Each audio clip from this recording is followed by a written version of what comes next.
अथ कीलकम्। ओम अस्य श्री कीलक मंत्रस्य शिव ऋषिः अनुष्टुप् छन्दः श्री महासरस्वती देवता श्री जगदम्बा प्रीत्यर्थं सप्तशती पाठांगत्वेन जपे विनियोगः। ओम चंडिका देवी को नमस्कार है। मार्कंडेय जी कहते हैं, विशुद्ध ज्ञान ही जिनका शरीर है, तीनों वेद ही जिनके तीन दिव्य नेत्र हैं, जो कल्याण प्राप्ति के हेतु हैं तथा अपने मस्तक पर अर्धचंद्र का मुकुट धारण करते हैं, मैं उन भगवान शिव को नमस्कार करता हूँ। मंत्रों का जो अभिकीलक है, अर्थात मंत्रों की सिद्धि में विघ्न उपस्थित करने वाले शाप रूपी कीलक का जो निवारण करने वाला है, उस सप्तशती स्तोत्र को संपूर्ण रूप से जानना चाहिए और जानकर उसकी उपासना करनी चाहिए। यद्यपि सप्तशती के अतिरिक्त अन्य मंत्रों के जप में भी जो निरंतर लगा रहता है, वह भी कल्याण का भागी होता है। उसके भी उच्चाटन आदि कर्म सिद्ध होते हैं तथा उसे भी समस्त दुर्लभ वस्तुओं की प्राप्ति हो जाती है।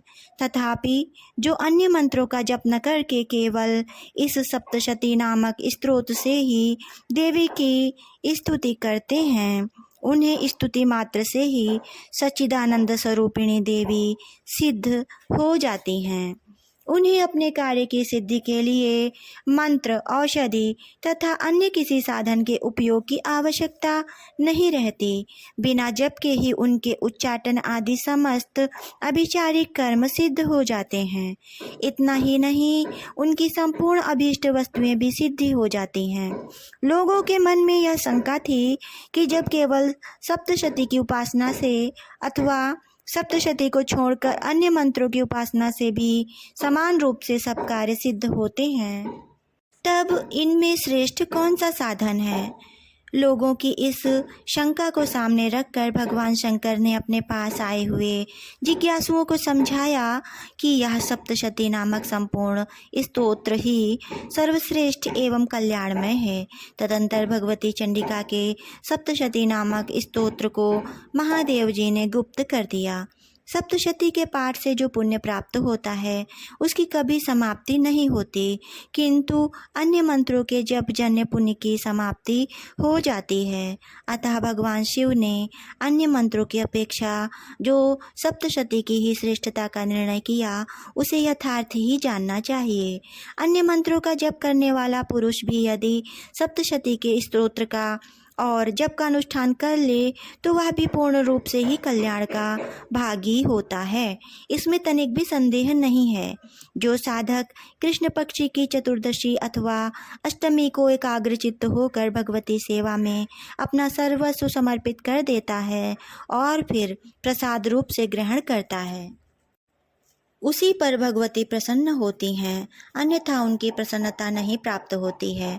इस प्रकार सिद्धि के प्रतिबंधक रूप कील के द्वारा महादेव जी ने इस स्तोत्र को कीलित कर रखा है।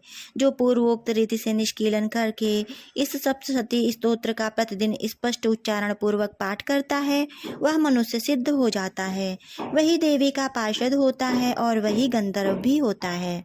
सर्वत्र विचरते रहने पर भी इस संसार में उसे कहीं भी भय नहीं होता, वह अपमृत्यु के वश में नहीं पड़ता तथा देह त्यागने के अनंतर मोक्ष प्राप्त कर लेता है। अतः कीलन को जानकर उसका परिहार करके ही सप्तशती का पाठ आरंभ करें। जो ऐसा नहीं करता उसका नाश हो जाता है। इसीलिए कीलक और निष्कीलन का ज्ञान प्राप्त करने पर ही यह स्तोत्र निर्दोष होता है और विद्वान पुरुष इस निर्दोष स्तोत्र का ही पाठ आरंभ करते हैं। स्त्रियों में जो कुछ भी सौभाग्य आदि दृष्टिगोचर होता है, वह सब देवी के प्रसाद का ही फल है। अतः इस कल्याणमय स्तोत्र का सदा जप करना चाहिए। इस स्तोत्र का मंद स्वर से पाठ करने पर स्वल्प फल की प्राप्ति होती है और उच्च स्वर से पाठ करने पर पूर्ण फल की सिद्धि होती है। अतः उच्च स्वर से ही इसका पाठ आरंभ करना चाहिए। जिनके प्रसाद से ऐश्वर्य, सौभाग्य, आरोग्य, संपत्ति, शत्रुनाश तथा परम मोक्ष की भी सिद्धि होती है, उन कल्याणमयी जगदम्बा की स्तुति मनुष्य क्यों नहीं करते।